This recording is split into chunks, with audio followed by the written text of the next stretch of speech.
ও মাই god, Bubly এবার খেপে গেল এক সাংবাদিকের উপরে। কেন খেপে গেল এটা জানলে আপনারা পুরোই অবাক হয়ে যাবে। তার আগে আপনি যদি আমার চ্যানেলে প্রথমবার ভিডিও দেখে থাকেন, একটা সাবস্ক্রাইব করে রাখ। প্রত্যেক বছর ঈদে বুবলির একটা না একটা ছবি আসে এবং এই ঈদেও বুবলির একটা ছবি এসেছে রিভেঞ্জ, এবং এই বিষয় নিয়ে কথা বলার জন্য একটা আয়োজন করেছে আর সেখানে এসেছে বিভিন্ন চ্যানেল থেকে সাংবাদিকরা। আর এই সাংবাদিকরাই বুবলিকে খেপিয়ে দিল। কিন্তু কি কারণে বুবলি খেপে গেল আর কি ভাই প্রশ্ন করেছিল যে বুবলি একদম খেপে গেল সাংবাদিকের উপরে। সমকাল চ্যানেলের এক সাংবাদিক বুবলিকে প্রশ্ন করলো এবং এই প্রশ্নে বুবলি খেপে গেল সাংবাদিকের উপরে। বুবলিকে এই সাংবাদিক প্রশ্ন করলো, তুফানের জন্য যেভাবে তুফান মুভি আসতেছে সেখানে কি আপনার ছবি টিকবে? আপনার কি মনে হয় গত বছরে আপনার সিনেমা এসেছিল এবং তখন মন্ত্রীকে বিভিন্ন হলে কল দিতে হয়েছিল আপনার সিনেমা দেখার জন্য বা সিনেমা রাখার জন্য। এই বছরে তো তুফান মুভি সেই হিট হবে, সেখানে কি আপনার কি মনে হয় আবারও মন্ত্রীকে আপনার কল দিতে হবে হলে ছবি রাখার জন্য? আপনার সাধারণ মানুষ দেখলে আপনার ছবির টাকা উসুল হবে। আপনার আত্মবিশ্বাসের জায়গাটা একটু আমরা জানতে চাই।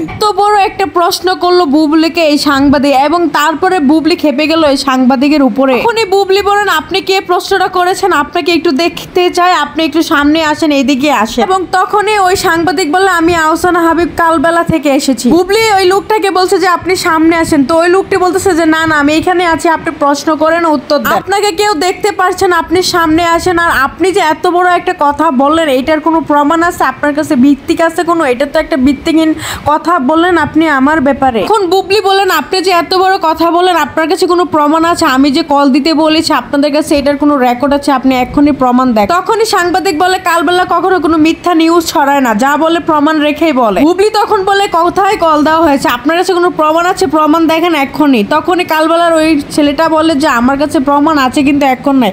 বুবলি তখন বলে, এখন বলেছেন এখন প্রমাণ দেখাবেন? মানে বুবলিও হচ্ছে গিয়ে এরকম একটা কিছু করেছে, এটা বোঝাই যাচ্ছে তার প্রশ্নের উত্তরে। কেউ কেউ তো বলছে বুবলি শাক দিয়ে মাছ ঢাকার চেষ্টা করতেছে। তবে যাই বলুক, বুবলি কিন্তু এটা একটু এড়িয়ে গেল এই প্রশ্নটা, কিন্তু চেয়েছিল সাংবাদিককে অপমান করতে, কিন্তু উল্টো নিজে অপমান হয়ে গেল। যেহেতু আর 2 দিন আছে, 2 দিন পরে বোঝা যাবে কার ছবি বেশি হিট হবে। যেহেতু তুফান ছবি আমরা সবাই দেখবো এবং বুবলি ছবিও দেখবো, যার যাকে ভালো লাগে তার ছবি সবাই দেখবেন, এবং সবাইকে সবার আমাদের বাংলাদেশে সাপোর্ট করা উচিত, আজে বাজে প্রশ্ন কিংবা আজে বাজে মন্তব্য না করে।